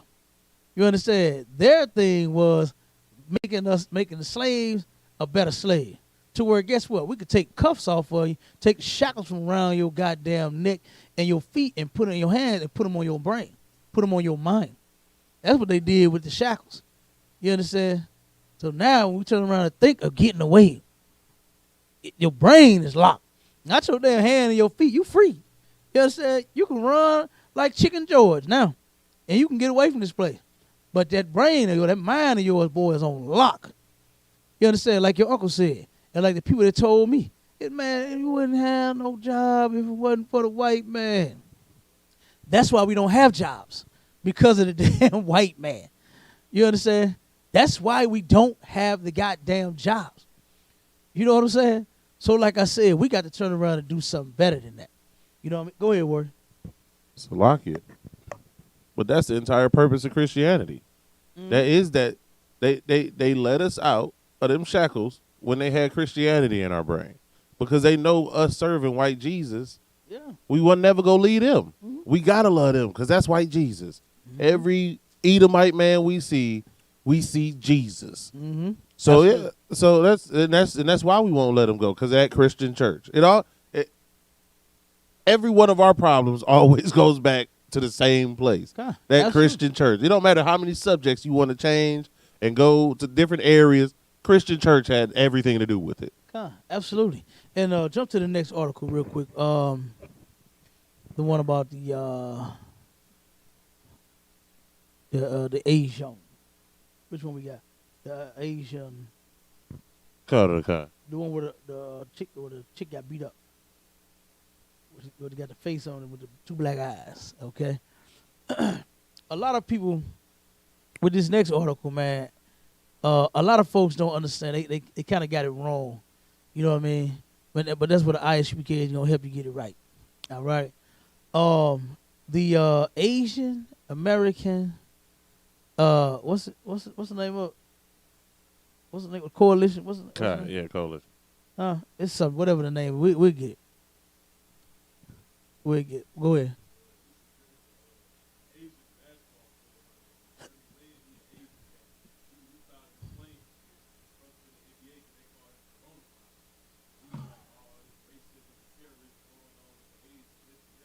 Mm-hmm.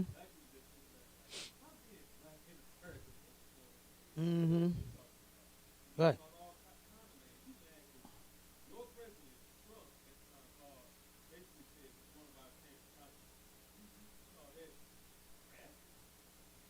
Mm-hmm.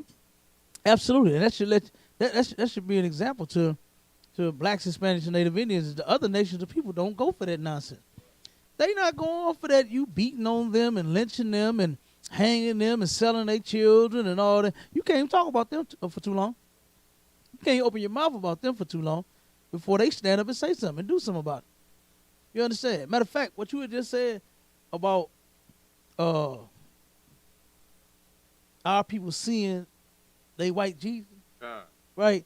I remember when the Rodney King incident. Yeah, it was. I think it was the Rodney King incident. It was one of the riots. It may have been after that. I can't really remember, but I think it was Rodney King, and it was a sister. You understand? That turned around and witnessed some brothers beating up a white man, right? And when this sister saw this, she immediately jumped into action.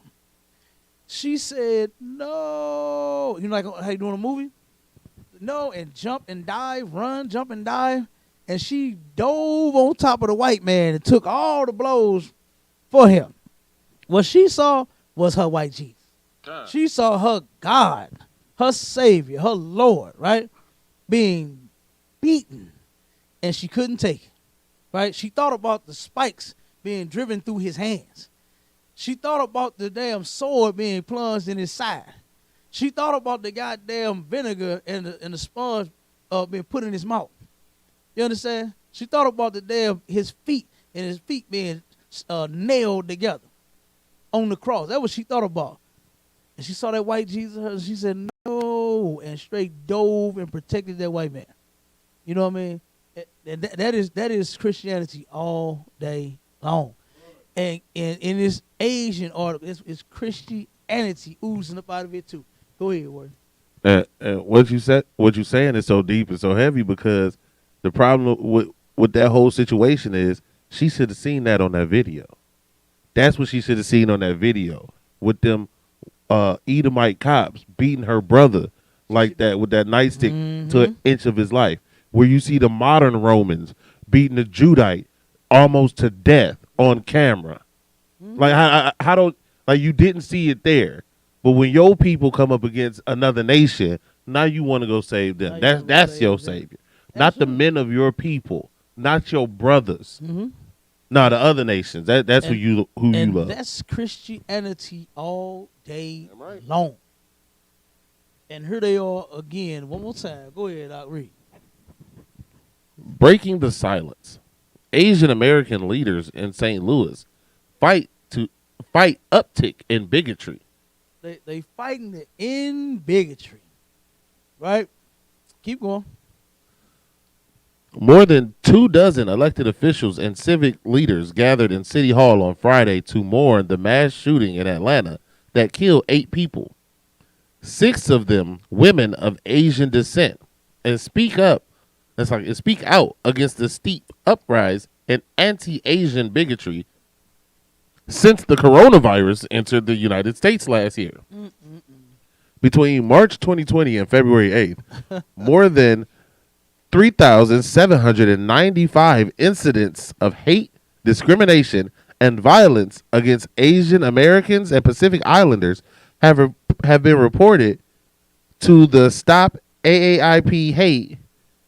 It's like an AAIPI Hate coalition of Asian American advocacy groups. It's like a coalition of Asian American advocacy groups, fueled by public rhetoric that sought to falsely blame Asians for the virus. Falsely? That was not false at all. They are responsible. They eat any and every damn thing. Salakia, the first reported cases of coronavirus come from China. Exactly. Well, how was that false? It ain't false at all. That is fact. It's facts. You understand? But they say it's false. And Salakia, this is supposed to be a reputable newspaper. This is supposed to be absolute. This is, what is it? The St. Louis Post-Dispatch. Like, this is a reputable newspaper. Like, that is a fact that it came from China. I can't remember the name, but they know the region in China that was quarantined completely because it came from there. Yeah, absolutely. So, did you want me to keep Go reading? ahead, keep going. But that rhetoric, which includes phrases like China virus, spread publicly by the former president Donald Trump, follows a history of anti-Asian bigotry in the U.S. that has long gone unreported. said Carolyn Fan. Carolyn Fan is the founder of the what's the name of it? The Asian Missouri Asian American Youth Foundation. the Missouri Asian American Youth Foundation. And let me tell you something. A lot of people think that black folks are supporting it. That eventually they're gonna flood it, right? Eventually they are going to jump right in that thing head first, and guess what? Be out there talking about hands up, don't shoot in Chinese. That's what they're gonna be doing. You understand? Go ahead, Ward.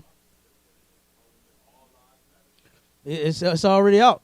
You understand? It's already out. Go ahead. Damn, absolutely. It just like you said, that's so heavy because you're right. They gonna be right out there, protesting right with them, not forgetting that. Oh, wasn't these the same people that was beating you out of their shops a couple weeks ago, a couple months ago? In fact, I remember it was a huge thing that one of the places even got shut down because the black people actually had enough of those Asians beating on them. Yeah. In that beauty supply store. It's videos of them beating you out of their salons. Absolutely. All because you are you complained about the filthy service. God. The foot fungus has increased, went through the roof since Chinese women and men have been over here giving black women they damn pedicures and they manicures and they pedicures. Because the pedicure is the one on the feet, but the one on the hand, you understand, is the manicure. But foot fungus has went through the roof. Why? Because those Chinese people do not clean those machines. They nasty. You understand? They are disgusting, man. And like you said, they turn around and beating the sisters out of their salons because you saying, hey, you taking too long with my nail. Hey, I don't like how you did my nails. I would like for you to do it this way and that way. And they turn around and snap on them and beat them out the goddamn establishment. It was one over here. It pissed me off. So all of them pissed me off. You understand? And I thank God. I ain't gonna lie. I thank God that I have not been in none of the places this stuff actually happens at, because I can't stand there and just watch Kong Ding Ding beat the hell out of my sisters. I can't do it. They turned around. It was one up on St. Charles Rock Road, to where the sister was complaining about whatever. I can't remember what she complained about, but they locked her in it. They locked her in it because she's like, no, I'm not going to pay you, and I'm not satisfied. And guess what? That's the customer's right. You don't pay until you get satisfied. You don't just turn around and give me something that you want me to have on my damn hands and I don't like it.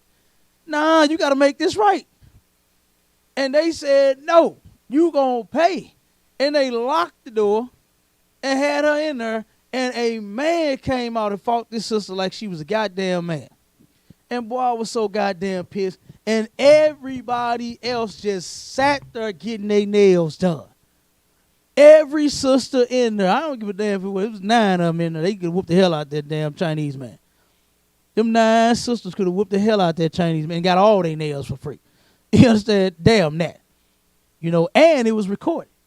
And I think it was a brother in there too. If I ain't mistaken, I think the brother was on the camera. The brother was on the goddamn camera. Instead of taking, it's like, I don't want to say that. I ain't gonna say what I would do, okay? But at least intervening and saving your sister. You understand? But this dude, they all sat there and watched it.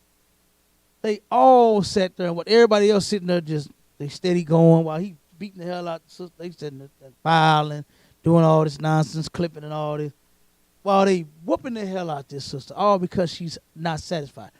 It's a rule here, right? Rule of thumb, to where you say, customer is always right. If you don't like what the service that you receive, the establishment is supposed to do their best to make you happy. Now, sometimes, guess what? Some people are hard to please. But them black women that want them nails done, you can please them. You can please them.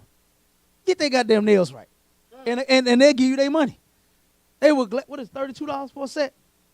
Salaki, how much is it for a set of hands? $32?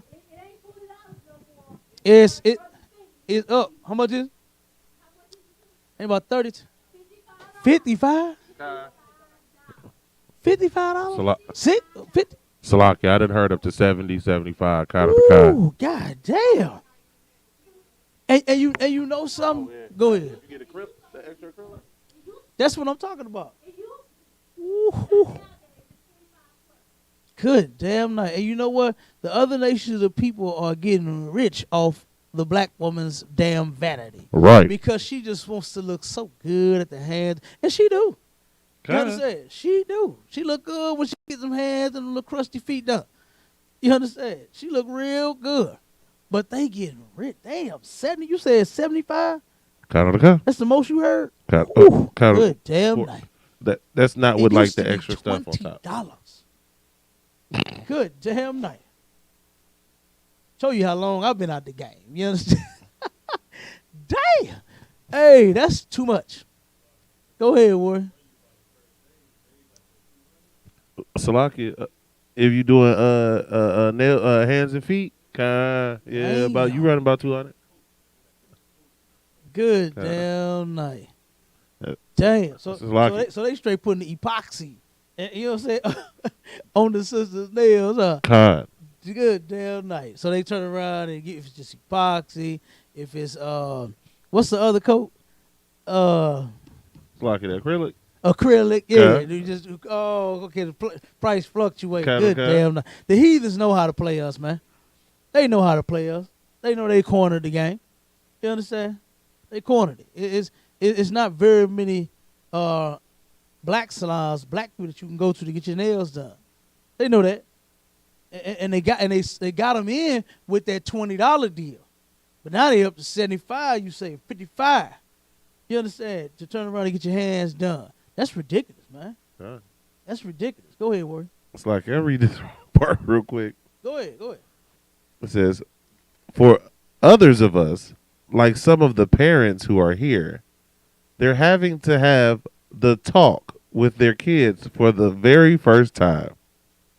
They having to have a talk with the kid. We got to talk about our kids every night. God. I done seen black women post so many posts talking about something because I have a black son. They God. talking about this every goddamn day and all goddamn night, worrying about their goddamn son, especially their son making it home. God. You Salakia, understand? this is new for them. This is an every generation thing for us. God. We're worried because people look at us. We get killed Yeah. in extreme numbers every year. But we supposed to feel sorry for you? Man, please. Look, every move we make is based off oppression. God. You understand? We do things and operate because of oppression. It ain't got nothing else to do with nothing else. That's how we don't get to turn around and just move freely like the other nations of people. We turn around and do every single thing off of us being oppressed, man. You understand? And here now, the coalition, they started that. Do you know why they started that? They started that because it was a group of teens that was going around playing a game called the Knockout Game on the South Side. And they targeted the goddamn Asian people. They will be walking their dumb asses from their Chinese restaurants or from the stores or whatever the hell, because, you know, they can't walk right, they can't talk right, they can't see, they can't drive, they can't do nothing. You understand? And because blacks, Hispanics, Native Indians being oppressed in this place, and they ain't been taught how to deal with their emotions, man. They haven't been taught how to deal with the anger and the frustration that they have. You understand? I'm not saying they right for what they doing. They definitely should not have been playing a game called the knockout and knocking out anyone. Right. You hold them just like bullets. You use them when you have to. You understand? You knock them up out. You understand, when you have to. Okay, it's self-defense. All right, but so they not. I ain't saying they right. I ain't justifying their actions. You understand? Because some of them actually died and got killed because of this. And then guess what? Now we lost a brother. You understand? A young brother to a silly ass game. Because they had no guidance. Because the church taught them that God love you no matter what. They didn't teach them that God got laws for you to follow. They didn't teach them that. So these kids, Like I said, the white man worked day and night to destroy the black family, the black household, to get the man out of the goddamn house, to where the children and the mother will be left to do whatever the hell they feel like doing. That's why they did that. And then they turn around, and because the children said make up in their mind a damn dumbass game, talking about knockout, you understand, and going around beating up people, you understand, and then they don't even give the kids nothing to do. They took away the parks. They took away the hoops. They did that on purpose, man. Pulled the goddamn basketball hoops out of the park and then put grass down. Put a goddamn a track for a dog to run around. Hell with a goddamn dog, man. Them damn little brothers and sisters, their lives and them having something to do is more important than a dog. You understand? The dogs is running around doing what they do, whether they got a home or not. But them goddamn black households that the white man worked endlessly to destroy, they need help. Go ahead, Warren. Slovakia, you misunderstand. The people in the community need those basketball courts to, give their children something to do, to keep them out of trouble, stuff like that. But the people they want to move in to those communities, they got little poodles that want to poop everywhere, so they need to have walking parks for them. Yeah. It's just a part of it. This is all a part of gentrification. Drive the crime rate, do things to help drive the crime rate up, which drives the property value down, which gets people ended up kicked out of their house. And the ones who are left, because you've arrested the rest of them. And then now the Edomites can come in and buy it for cheap. And hey, there's a dog park right around the corner. Like that's all it is. It's setting up for the people they really want there, and they're just basically showing you that you're not them. You're not the people we want here. So we're gonna move you out. Like getting something called the China virus, or people looking at you funny because you're Asian because the coronavirus happened, has nothing to do on this systematic oppression that we've had. Like they're trying to make it seem like it's the same or seem like it's similar. Right. It's not even close. Nowhere near close. Like you get called a name, like, and you hurt. I wish that's all they did to our people. I wish they didn't systematically tear our families apart. And Salakia, if I could, we got something for that too. God. When I was talking about, look, my mom, I came home one time and I turned around. Look, my mom, I'm gonna tell y'all a story about Cap. Now, y'all know I do that every now and again. I tell y'all a story, and y'all better not tell nobody, because I'm gonna take you out of counsel if you do. All right. I turned around. My mother had bought me. Now, we was poor coming up, right? I had 2 pairs of shoes that I loved the most. It was some Chucks, okay, some Converses, and some cowboy boots. And I love my little cowboy boots. And I wore them at school one day, and boy, the whole class laughed. It wasn't in style.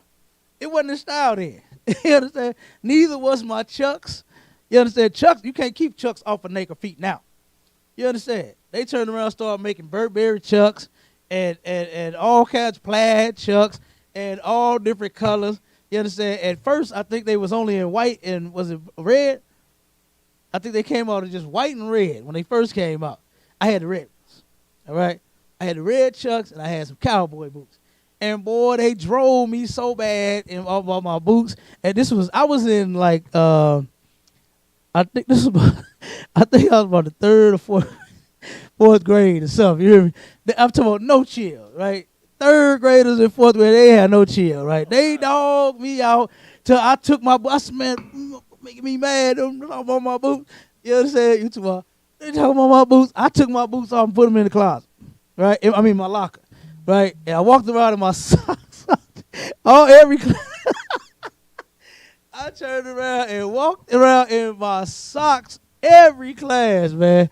They turned around and stuff. I told them, man, look, I had my jeans and my black jeans on, and I had a little brown and red and black plaid to match it. You hear me?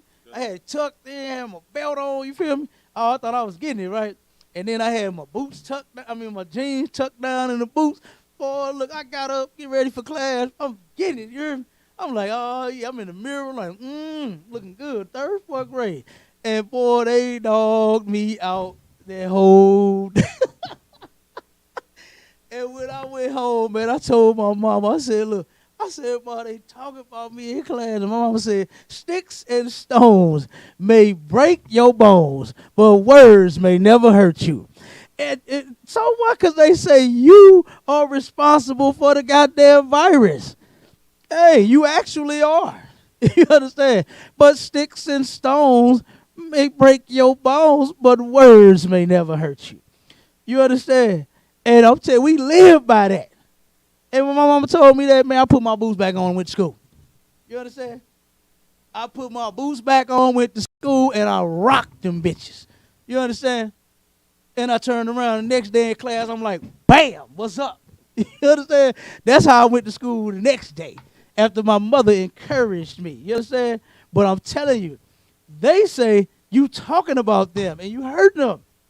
They turned around and made that coalition against black people, man. Because black was being oppressed in this country like they still are, and they turn around and these children don't know what they goddamn do, man. They so against the ISUPK. When we teach you greatness, we teach you how to live. We teach you how to survive during all the goddamn racism. You ain't got to walk around talking about hands up, don't shoot. You ain't got to play no knockout game because you hurt and you tired of what the oppressor is doing. Come in here, we'll teach you what to do with that. We'll show you exactly what to do with that, man. You understand? And because they talking about a Chinese woman, of course, got raped, so-called by a black man. Who knows who raped her? You understand? Who knows who did it? They always lying on black men for every goddamn thing anyway. White women, Chinese women, African women, all of them. You understand? Who knows if she's telling the truth or not? You know what I mean? So like I said, man, they turn around and these words of theirs, they hurt. They hurt by them words. You understand? But here we getting beat in this place, man. I goddamn 12, how old was Tamir Rice? 12 years old, man. Can't play with a fucking toy. And then he gets murdered. He gets murdered by a cop because he has a toy. And here you are, you train. This is a whole child. I would walk up on a child with a gun doing like Debo. What you gonna do with that? You understand? That's how I would do with him. That's what I would do with him. What you gonna do with that? I ain't scared of no kid, no gun. I ain't scared of no woman, no. If it was real, I ain't scared of no nigga or no gun. Go ahead, take your best shot. You understand? Do what you gotta do. I ain't scared of no nigga and no gun, let alone the goddamn oppressor. A child. You understand? A damn kid with a gun, man. They rolled right up on him, pulled a drive-by on a child. Because he was black, nobody gave a damn. The person who called even told the police. So it went from the dispatcher to whoever got the hit to go check the part. They said that the people believe it's just a toy. But just go check and make sure everything is okay. And they pulled right up and said that this was a 20-year-old man and murdered a damn kid. Now, that's what we go through. That's what our children go through. That's what our women and our men have to go through. That's what our parents are suffering through every single day in this place. But because someone talks about you, your feelings is hurt. They just letting you know that, guess what, we ain't you. We ain't you. Everybody lets the world know that we ain't no nakers. We ain't going to stand for that. You ain't finna hang our goddamn children. You ain't finna turn around and murder our kids when they playing in the park. You ain't finna turn around and blow our men's brains out when they turn around and doing nothing. When they walking from the damn liquor store and you turn around, oh, you had drugs and he had a gun on them, so you killed them. No, it ain't gonna never happen to them. They are letting you know that they are not you, man. And this is just a spitting and slapping black people's face. Because here, all of a sudden, you being oppressed. Now, here, we've been here all this goddamn time, being oppressed by these people, being murdered by these people, being locked away in prison. Innocent brothers and sisters can't get out of jail. And here it is because somebody talked about you. Your feelings is hurt. I ain't saying the Chinese woman should have got raped and beat up. No woman, no man should get raped and beat up. You understand? But guess what? We are living in an evil place. We in hell. You understand? And the wicked rule her. So guess what? Everything wicked go. Everything under the sun goes here in this place. You understand? And so women is going to get raped. They're going to get beat. Why? Because the people who run it, guess what? They're all for it. This is how they established it. Drugs are going to continue to get sold and smoked because this place runs and functions off the majority of drug money. It ain't the sale and they build and make a toy and make something and put it in the store and sell it, and that's how they making all their goddamn money. Hell no. They making all their money off drugs because black men and black women are smoking dope, making some goddamn drug dealer rich, and they're complaining about you ain't got no goddamn money. You would have some if you wouldn't smoke dope. You understand? When a crackhead, you'll have some money and your teeth. Go ahead, Warrior. So, like, I just was reading through the comments on that article that you had just posted, and like, Nice and loud, Warrior. Salaki, this person made a very astute point. He says China virus isn't racist rhetoric. Ever heard of the Spanish flu, West Nile virus, Right. Middle Eastern respiratory syndrome? Right. It's never used negatively. It's simply a designation. But they're now saying, "Oh, this is racist because you're calling it the China virus." Right. This has been normal practice for naming diseases from where they come from Okay. since there's been diseases. Right. This isn't racism you're facing. This is normal. Like I don't like it's just so crazy to me. Everybody outside of our people thinks they understand or have an idea of what we experience or what we go through. God. So if they feel like they're even close to being treated that way, racism, nope, I'm being oppressed. Right. No, you don't even know what that is. Right. But hopefully I get to make it to see that and I get elected for that position, but they will understand and learn what oppression is when our king God. returns and they have to Goddamn pay for everything that they've done. Goddamn right. Again, we're gonna go ahead